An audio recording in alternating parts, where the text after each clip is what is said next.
Well, first of all, Marilyn, it's great to have you here with us again. And, well, thanks, Rusty.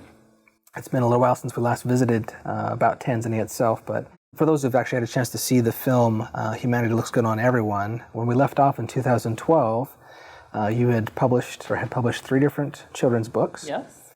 And your hope at that time was to publish 3 more to bring them back as part of a literacy project. Right.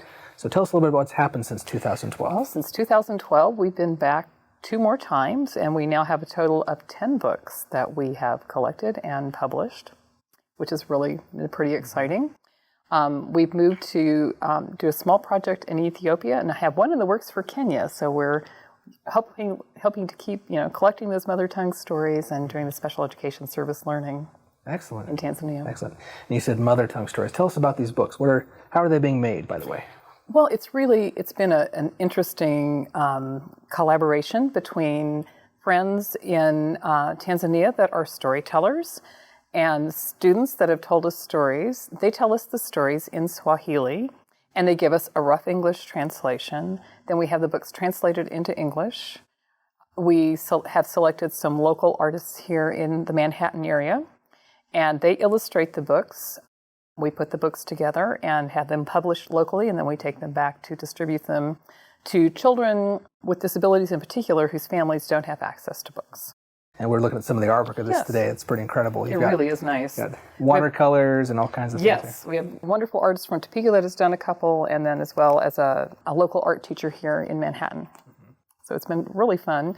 And we're hoping to take the new set of stories and work with Trina, who is the new art professor here, and work with her to have her students develop some of the artwork for the stories. Excellent. So when you tell people you're doing literacy work in this country over in Africa, what's people's general reaction? Are they thinking like, oh, that's a cool thing to do. How do you do that? Why do you do that? Well, primarily it's because many kids in the area that we work in Africa don't really have access to children's books. There aren't any in the home. There's quite a nice literacy tradition of oral storytelling, but the kids, they don't see themselves in their literature if they don't have books in their hands that show what they look like, not what we look like for them. Definitely. And, that kind of undertaking, I know there's been, that whole ability to take books and even just get there is sometimes a very difficult thing. How many books have you actually been able to distribute? And we have distributed well over 2,500 books in the last 3 years. Wow. We've given books to teachers. My favorite was going to the Irente Rainbow School, where they have a kindergarten group. And there were 30 children, and we gave away 30 sets of books. The teacher said, "This is the first time I've ever had enough of everything so that everybody can have the same thing at the same time." And they were all putting their names on their books, and they were able to take them home and bring them back. So, that's excellent. It was excellent. It was excellent. One of my fondest memories of that trip was sitting with, is it Mama and Demo? Mama and Demo, the storyteller. Yes, okay. So we were sitting there, and they were underneath that little pavilion that was all painted with the giraffes and the different animals behind it. And those little kids, some of them were way early preschool. Oh, they were, birth to age 3.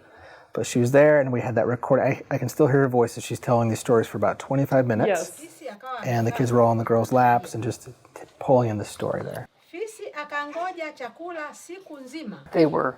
And each time we've gone back, we've taken sets of stories to the orphanage, not only for the children, but as you remember, they had the training program there, and we give sets of books to each of the young women that go through the training program. So they have them to take with them wherever they happen to go as well. Excellent. Yeah. And I noticed you have these spiral bound, and they're on special paper and things to... So they last a fairly long period of time. The spiral bind is a bit of a problem, but with each set that we publish, they get a little bit better. So. Yeah. Well, good. Excellent. Yes. When you come back as a professor now at Kansas State University, and you're teaching special ed teachers, people hoping to go into that area of education, what do you tell them about Tanzania, and how do they react to that? All I have to say is that I've been to Tanzania, and all the ears perk up, and they all want to hear the story of what it's like to go over there. And I try to set it up as a special education service learning. It's kind of like a vacation, because we want them to get the best of what it's like to be in Tanzania, to do some of the touristy things, which make it fun for them, but to also really get to the root of what goes on in a rural area in Tanzania, so they see what life is like there as well, and really can appreciate what we have here, and then we can figure out ways to give back to that community. Not imposing what we do here in the West as far as special education is concerned, but allowing them to adapt a culturally appropriate model for themselves. And for those who've been, I met the one group that came back in 2012, but for those that go, when they come back, what are some of the things you've heard from them a couple years after the fact? Well, I think it's really interesting because of that 6 that we went with, 5 of them have their master's degrees in special education from Kansas State University. Several of them have gone back to Tanzania at least one other time and have branched out into other areas of international development, which is cool. One is working on her EDD here at K-State. The other one is teaching in a classroom that has many children with special needs in it. So I think they take what they get there, they take it out into their classroom and realize that they don't need to have all of the bells and whistles, like they mentioned in the video, that they can do a lot with what they have. Yeah. We were talking with one of the girls afterwards. They had, in the room, they had decorations, some of which was made out of like toilet paper rolls and different things. But these were also very well done classrooms. It was obvious that they gave their best for their students there. They really do. Since this time, since you've been more organized, I shouldn't say more organized, but since you've had a chance to more organize. I think we're organized. It takes a while to develop this kind of a project. And we've developed it into a 501c3. It allows donations for the student travel, and it can be tax deductible, and we keep just a portion of it to support the organization and development of more books. So I guess the burning question for some folks is, a lot of folks have traveled other places, and they may want to have a desire to do something like this. They want to be involved in doing some good throughout there. Right.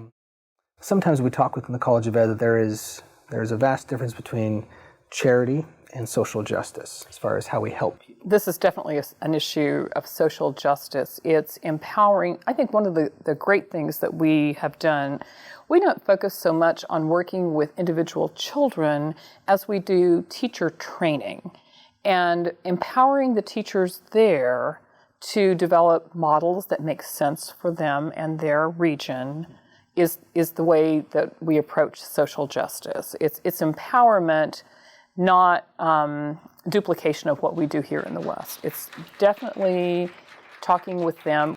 We've just finished a set of interviews with the teachers in which they expressed what they thought inclusive education should look like in Tanzania as opposed to, imposing it from our Western point of view. And they've got some wonderful ideas. They are all about giving back to their communities, and it's neat to see what they've accomplished. Well, what's in the future for you this summer or next summer? This summer, I get to go talk about what we've been doing in Tanzania over the past few years. I'm going to the International Association of Special Education and working with a professor there on looking at issues of parental stress and burnout, both in Poland and in here in the United States.